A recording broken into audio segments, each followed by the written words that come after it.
Sahabat sekalian, kita lanjutkan acara Cahaya Iman. Kita sedang mendiskusikan topik tasawuf. Di segmen yang lalu kita membahas tentang masalah keyakinan dalam beragama. Mas Heri, kita tahu bahwa dalam metode saintifik, segala sesuatu itu diawali dengan keraguan. Benar. Tapi dalam beragama kita harus berawal dari keyakinan. Ini bagaimana kita menyikapinya? Kalau dalam perkembangan sains, memang kan sains itu tumbuh dengan awalnya sebuah keraguan. Dan kemudian akan ada pengujian-pengujian untuk menjawab keraguan itu dan tumbuh sebuah kemapanan sains tingkat berikutnya. Agama, saya pikir sebuah keyakinan itu harus ditemukan dengan proses, saya kira ya. Tidak kita memasuki agama dengan sebuah keyakinan palsu atau keyakinan doktrin, saya kira ya. Ada sebuah fase pertumbuhan sampai satu titik cukup yakin ya. Tidak mungkin sih sampai 100% awalnya, saya kira ya. Tetap akan ada sebuah leap of faith ya, sebuah lompatan keyakinan. Ini saya yakin mau tidak mau harus jalan masuk ke sana. Kita memilih agama, katakanlah begitu, atau memilih guru, atau memilih jalan apa yang akan kita tempuh. Itu hampir mustahil kalau kita awalin menunggu sebuah keyakinan yang 100%. Nggak akan jalan-jalan. Nggak akan jalan-jalan. Tetap harus ada sebuah lompatan keyakinan. Gitu. Mungkin bisa dilihat malah kegelisahan atau keraguan itu adalah panggilan dari Allah. Benar. Setiap orang, saya kira, akan diberi sebuah kegelisahan. Saya sendiri memulai dulu kenapa Al-Quran, bukan meragukan Al-Quran, saya meyakini Al-Quran benar, tapi kenapa sangat sulit memahaminya misalnya gitu. Kenapa susunan ayatnya tidak teratur, katanya mukjizat sebelah mana. Ketika muda saya menanyakan itu ke guru ngaji, tapi dimarahi ya tentunya. Tapi jangan banyak tanya. Iya, itu doktrin, tidak apa-apa. Saya diam ketika itu, tapi hati saya tetap gelisah ya. Hati saya tetap gelisah, terus mencari. Keyakinannya tumbuh memang, bertahap ya. Tidak sekaligus seperti itu. Nah, saya pikir setiap orang punya kegelisahan semacam itu.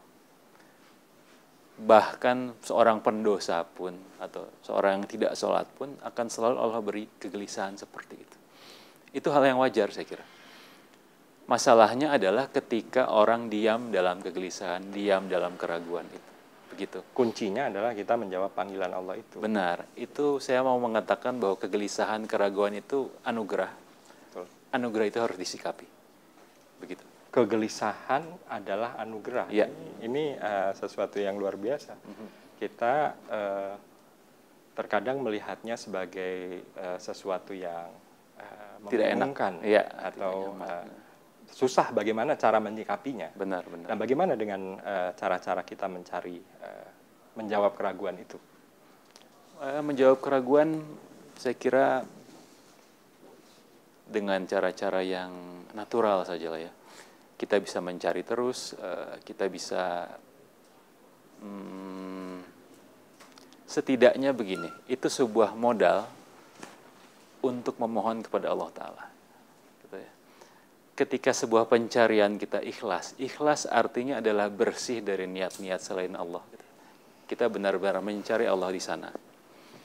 Itu Allah tidak mungkin tidak untuk mengabaikan atau tidak menuntun. Guru saya mengatakan kemustahilan yang paling mutlak adalah ketika seorang hamba mencari Allah, Allah mengabaikan. Ketika kita diberi modal sebuah kegelisahan, sebuah kebingungan, mencari jalan mungkin tidak selalu ketemu. Gitu. Tapi setidaknya itu bisa dibawa sebagai bahan baku sebuah permohonan yang jujur. Ya Allah, saya harus kemana sekarang? Gitu.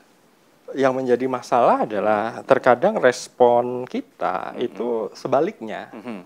Jadi keraguan yang timbul itu alih-alih menimbulkan kebutuhan atau ketergantungan kepada Allah, malah respon yang timbul, apa sih ini? Malah semakin menjauh. Semakin menjauh atau semakin menenggelamkan diri dalam kesibukan. Intinya adalah dia mengabaikan panggilan dari dasar hatinya itu. Seharusnya didengarkan dan disikapi. setidaknya dibawa sebagai bahan baku memohon kepada Allah Ta'ala. Apakah dengan menambah dosis ya dalam tanda petik, menambah dosis peribadatan ritual akan membantu? Bisa ya, bisa tidak. Kalau hanya semata-mata ritual, saya kira akan sampai titik jenuh juga sih, tidak terjawab juga gitu. Mungkin akan lebih baik bukan ritual, dia jujur membawa kefakirannya, bangun di tengah malam memohon kepada Allah. Sudah saking berusahanya kemana-mana nggak ketemu, dia memohon kepada Allah, ya Allah saya harus kemana gitu. Mungkin Allah tidak akan menurunkan jawaban berupa malaikat, kamu ke sana, mungkin tidak begitu. Tapi hatinya akan tertarik ke arah tertentu, akan merasa cocok dengan guru tertentu, pengajian tertentu. Itu sebuah tuntunan saya kira. Ini sesuatu yang juga asing dalam praktek-praktek keberagamaan kita, yaitu merenung. Ya, betul. Padahal berpikir sesaat dalam sebuah hadis Nabi SAW mengatakan itu lebih bagus daripada ibadah bertahun-tahun. Iya, tafakur sesaat lebih bernilai dari ibadah bertahun-tahun. Ada hadis seperti itu, betul. Ya.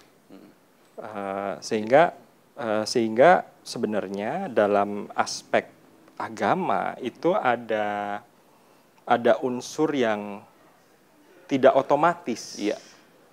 Kita seringkali terjebak dalam pola pikir bahwa kalau kita udah sholat, pasti nanti kita akan diberi petunjuk. Nah, ya. Padahal mungkin setelah berpuluh tahun kita sholat yang sifatnya begitu-begitu saja, hanya ritual, hanya ritual dan tidak melupakan aspek mengingat Allah di dalam sholat atau di luar sholat. Benar. Mungkin itu malah jadi kering. Iya, betul. Sehingga perlu kita tambahkan dengan aspek berpikir ini, bertafakur. Ada sebuah keheningan ya mungkin ya, sebuah keheningan itu yang membuat kita menoleh ke dalam. Kita butuh Allah di situ. Jangan berpikir ketika ritual semua persoalan beres. Kira-kira begitu yang ingin saya katakan. Kita lanjutkan setelah ini.